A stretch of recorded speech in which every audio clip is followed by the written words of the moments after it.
সেইকাৰণে নতুনকৈ এইকেইখন কিনি আনিলোঁ।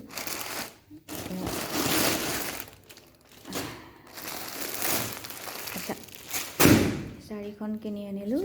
শাড়ীখন 580 টকা ল'লে।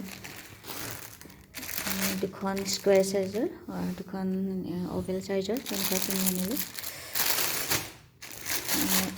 দুটা ছেট নহ'লে দিগদাৰ হয় অৱশ্যে, মানে এটা ছেট ধুই দিলে সেইটো নুশুকালে জেগাটো খালী থাকে, দুটা ছেট থাকিলে ভাল।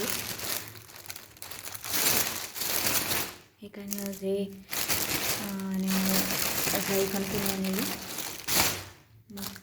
কিটচেনতো এখন লাগে, পানী পৰি থাকে বা বেচিনাৰ কাষত, তাতেও এখন লাগে।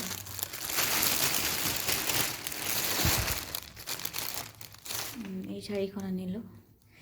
এইখন একেই কালাৰ আৰু এইখন একেই কালাৰৰ। এখন বাহিৰৰ দুৱাৰমুখত দি দিওঁ।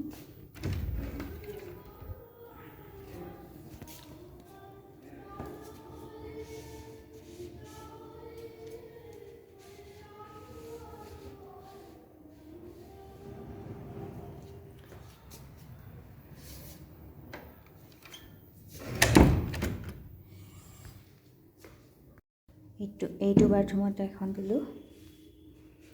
এইখন আগৰ কেইখনতকৈ সৰুৱে হ'ল, তথাপি হ'ব, চলি যাব। পিছত ভালকৈ আনিব লাগিব। এইটো মই অনলাইনৰ পৰা আনিম বুলি ভাবিছোঁ। আৰু এইখন লওঁ বেচিনৰ ওচৰত। এইখিনিত পানী পৰি থাকে,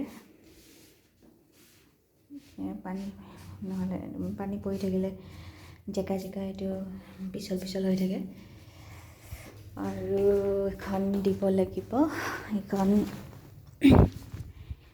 মোৰ এইটো ভিতৰৰ বাথৰুমটোত দিব লাগিব এখন।